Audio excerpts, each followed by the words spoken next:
وقتی شوهر شما یا دوست داشته شما را ترک کرد هیچ وقت زیق نشوید. به چه خاطر؟ میگفتند که یک سرپول را یافت یا از ما زیباتر را یافت، پرتافت و رفت. اما در برای محبت آن گونه گپ میزد، میگفت دوستت میدارم، این و آن گریه میکرد. این محبت نبود، این اکتیاری بود. در اصل او کی بودنش را نشان داد. او فقط امکان نداشت برای رفتن. همین که امکان پیدا کرد، زیباتر رو دید، این و آن پرید و رفت. اما از او هم باز پریده می رود. هر ناربان آخر دارد.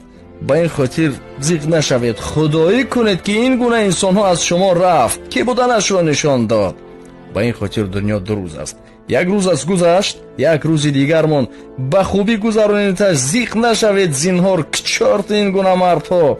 با این خاطر دل که دارید دلدار پیدا می شود. لایکی.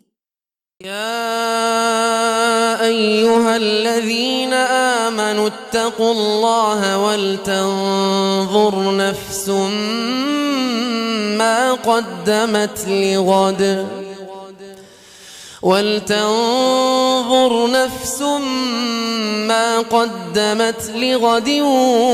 واتقوا الله ولتنظر نفس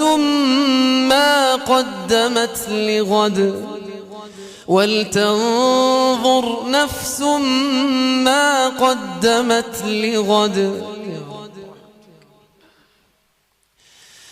يا أيها الذين آمنوا اتقوا الله ولتنظر نفس ما. لایکی. علما می‌فرمایند دعای پدر و مادر در حق اولاد مثل دعای پیغمبر در حق امتشه. بترس از دعای مادر و نفرین مادر. چند بار به مادرت گفته ای پیرزن؟ دختره حالا دیپلم گرفته، دانشگاه داره میره، پاش رو پا انداخته، مثل یک نوکر کنیز به مادرش میگه خوراک درست کن، خوراک بیار، لباسم اتو بکن، لباسم بشور، من دانشگاه دارم میرم.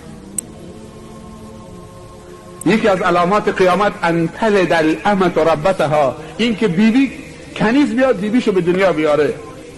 سوال کردن تعجب کنیز چطوری بیبی به دنیا میاره؟ گفت در آخر زمان دختری که باید اطاعت و احترام مادرش بکنه برعکس میشه، مادر باید اطاعت دخترش بکنه. حالا شده داره میبینی. لایکی.